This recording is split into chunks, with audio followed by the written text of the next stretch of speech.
Alright, what's up, people? I don't know what to do on social media, so I'm like just trying my best. And I made some recent posts that are more vulnerable than I normally do. And maybe it's because I'm exhausted right now and I worked out and played basketball this morning and I'm slightly delirious. But I've realized like I've never talked about it. But like growing up next to a famous person absolutely scrambles your sense of identity. I shouldn't say it like an objective statement. Like maybe it's not true for other people who have grown up next to celebrity. But for me, it was fucking tricky. But to be honest with you, it feels like every time I've ever tried to say something, even remotely like this feeling where I'm like, you know, it was hard. I don't know. It's still hard. It's still weird. It's like in any way recommending that I'm a victim, which I'm not. It just feels like I've been hit with comments on the internet since I was 15 years old telling me to shut the fuck up because I have such a good life and I grew up wealthy and privileged, so I have nothing that I should ever complain about. And I pretty much agree with that.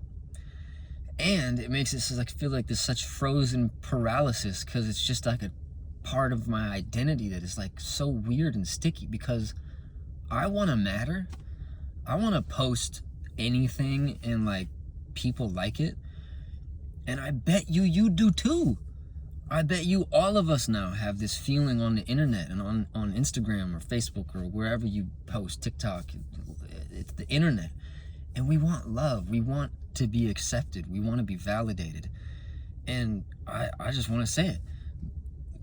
Having someone next to you who is literally a famous person whose identity is a brand has, for me, skewed my sense of authenticity, of probably personality in many ways that I don't even fully comprehend. And I'm probably inside of a blind spot right now. But that sense of like, man, how do I just turn my life into a successful story? And it's like a sense of like,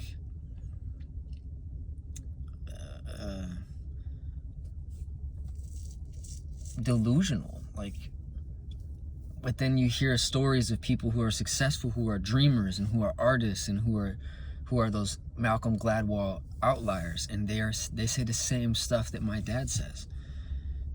You have to believe when no one else believes. You have to love the music inside of you, whether it's music or not, more than anybody else does.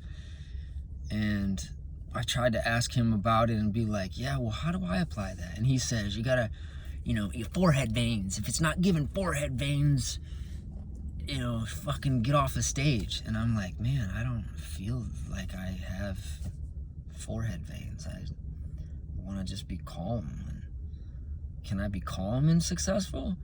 Like, can I be an artist that's like successful for something else? And so, yeah, I still make music. I was just in a short film. I make film and music. And the other post that I posted the other day, my mom must have said something to my dad because I called him on Father's Day yesterday, and he said, your mom said you're saying something on your Instagram about, like, I hope you know we can always talk. I'm always here. I was like, yeah, I know you're just busy and you have a certain kind of tempo and pace to your life, and sometimes it's hard to get a word in, honestly. He's like, well, you can always say, you just gotta, speak up. Yeah, it's just, you have your experience with a father and your experience with a mother, and everybody's got something to deal with, and I have my stuff to deal with. And I'm not saying my shit is more important than your shit, but it's like, I've felt really confused about, like, do I keep all this private? Do I have to keep that to I gotta find a therapist and just maybe put it in my art? And if you listen to my music, man, which I don't know if you're on this Instagram, wherever you're watching this, do you listen to my music? Do like my friends listen to my music? I don't even know. Am I doing this for you? Am I doing this for me? Am I doing this out of habit? Am I doing this consciously? Am I doing this because I want attention or validation?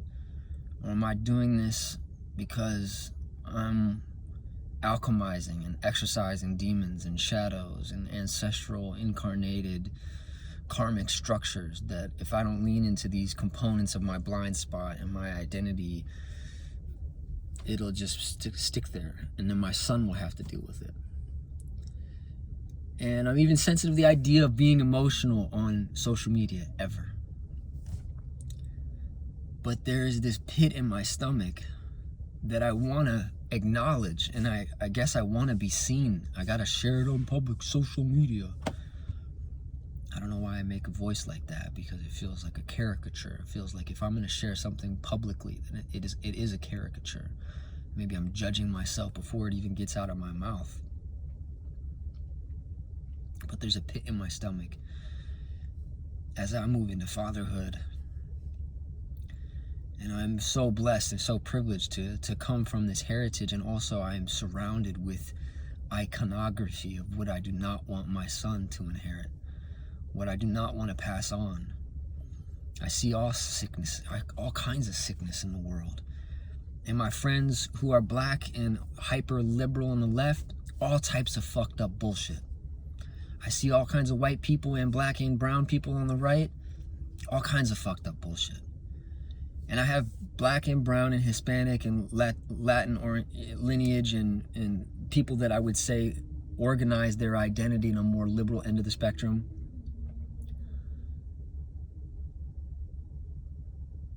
Pressurizing me right now, several people pressurizing me with the sense that if I do not adopt some kind of adaptation towards their sensibilities, then I won't be friends with them anymore. If I don't admit that they're right and that these conservative Christians that I'm in genetic proximity to are wrong, then I will lose this tribal alliance with. I have that same feeling from my own family. And you know what? They both feel like they have incorrect wrongness inside of them. Most Christians that I interface with, I do not get as deep of a sense of spirituality of people who walk with the shamanic path, with the yogic path. And I know some people who think they're yogis and they just wear Lululemon and they're absolutely disoriented, and that is not what I'm talking about. I say all that to say there's all these tribal sects, at least in my personal world, to my left, to my right, above, below, behind, in front. And everyone kind of has this subtle feeling from me. There is a subtle feeling of like, come be with us, come belong with us. You'd be better off if you stood with us. And I think it's sick. I think it's a form of tribal consciousness. I have to get into definitions and shit, but that's third density, Manipura, solar plexus based consciousness, and it feels wrong to my spirit. And how I want to raise my kid, how I want to. Sadhguru said it one time. It's like, you don't have to raise your kids. They will grow without you raising them. So I don't want to, oh, I just feel so sensitive of like, we're all pressurizing each other to we're like subtly threatening each other across the aisle. Almost everybody. If you're not doing it, you're not doing it. But almost everybody is like subtly, psychically threatening each other to agree with them.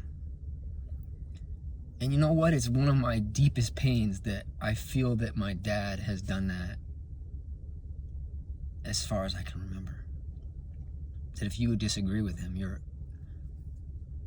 he says it it's like a catchphrase. It's like, I'm always right. And I think it's caused me a sense of like disorientation and trauma around conversation, around philosophy, to where if I feel like I'm prone to anger, I just want to stop that, and I'd rather move into sadness.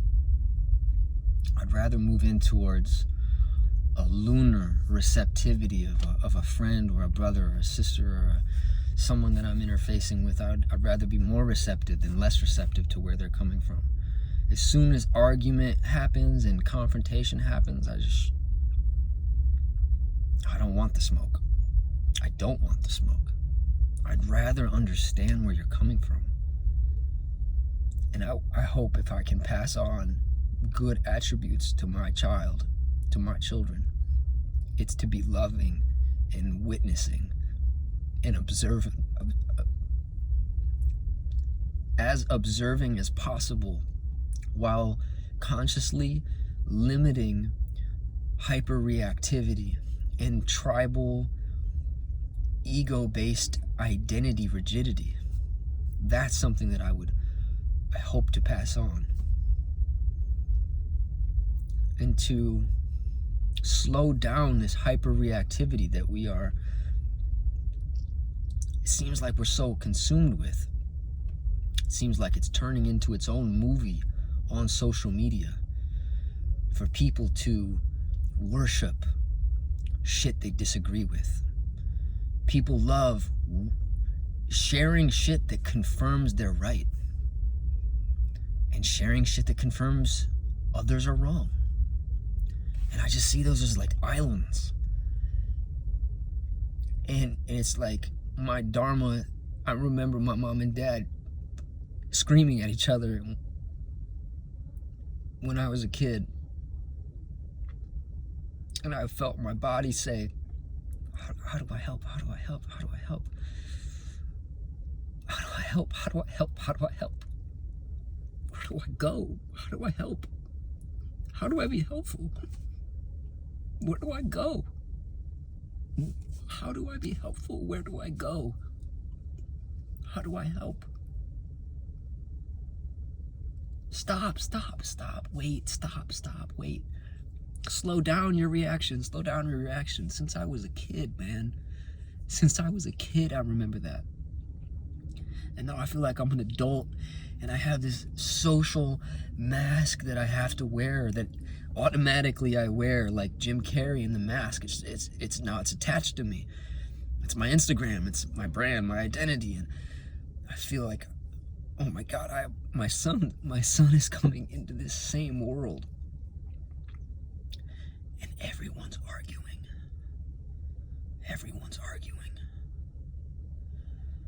And I have that same feeling as an adult, metamorphosized, metastasized into some kind of tension in my mind and my spirit. How do I help? And then you follow that impulse and like, all right, here's my dharma. I'm spiritual. I'm gonna help society. Oops, no, I don't want to be a savior. Oops, no, I don't want to be a messiah. I still want to help. Make it about service. Make it less about you. How do I help? Where do I go? How do I help? I have shame in even recording this as a video. Shame in the idea that I know I'm going to post this on the internet. And yet I hope so deeply that I can connect with people who can see past my last name and entertain the idea that we might have something more to connect on. Because since I was young, I've been told I'm a rich guy's kid, so I'm isolated. I'm a famous guy's kid, so I'm isolated. Or you're that guy's kid, so you're isolated. And people are still arguing, and I just want to find how to be in the middle, in between the tennis match of culture. Because when they say they're correct, period, I immediately sense it's incorrect and it's wrong. And there's such a temptation from the ego to get that confidence and that cockiness where you just feel like your shit doesn't stink and there's no chance that you're wrong. And I feel it is a serpent of sorts. I have black friends that do it to me. I have white friends that do it to me. I have family that do it to me. I have strangers that do it to me. And it all feels like spiritual immaturity tempting me to participate in some kind of adolescent gymnasium of social identity acrobatics. We're all masturbating around ideas that don't really fucking matter, just to say they fucking suck, or they're wrong, or we're right. See? Ha ha ha. I play basketball in the mornings, and I feel what my ego could do when I like make a shot. And it could celebrate, and I'm like, wow, what is that? Ooh, that seems... And then the same thing when you miss the shot, and it could like, it's like an anybody, like the ego does like an outie belly button convex shape, and then when you miss the shot, it does like a concave shape. It's any outie belly button kind of thing, but with the ego identity. And I see that happening in the social argument matrix, and I just feel like I don't belong there. I feel my inner child get so scared that's all that's there. Well, I can't be friends with you. I don't even know you then. Is that where you live? Then I don't know you. I'm not from there. I don't like it. And I remember doing this and squeezing my hands, and it's this whole identity that compresses, and it feels like it's pressure. It's like, oh, how do I... And so as an adult, it's like, whoa, I have a kid that's about to enter into this same thing. He doesn't need me to raise him. He's gonna rise. So how do I curate an environment around him that is as free of bullshit as possible? How do I be a more conscious man? Be conscious of my use of testosterone, my confidence, so it doesn't turn into hyper-assertive, non-receptive cockiness. How do I be aware? How do I be more present? How do I be more compassionate? How do I be more clear? More sensitive to when the truth is present. More sensitive to when lies are present. Standing in the middle when there is an argument between two polarizations of a environment in which we don't really belong in any way, or I don't belong in any way, or I don't feel I belong in any way. And then if that's the case, then my son will choose where he belongs. And hopefully he will feel free to find his place in the world, while the world shouts at him who they think he is.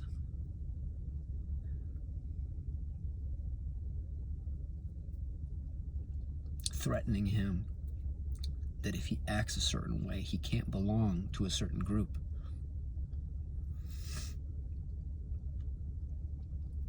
And he'll have to deal with that. He'll have to navigate that on his own. So it's my prayer every day. God, equip me with as much tools as whatever you think I am needing, so that I can be the best steward of this life possible. That I can be the best father, that I can be the best husband, that I can be the best son, servant, artist, just mechanism amongst humanity. How do I help? Where do I go? Where do you need me? Where do you want me? Show me where you want me. Show me where you want me to go, how you want me to be. Because I know how you move me is way better than when I try to move myself. I know when you take the wheel and you move me, I feel light and inspired and clear and bright and effortless against the friction of the world, the judgment of others. I feel untouched by the mud and the muck of social, tribal pressures. And I stand with you. Right now I am with the Father. Right now I am with the Father. I stand there and I has to be guided so that I can be the best father possible to my son.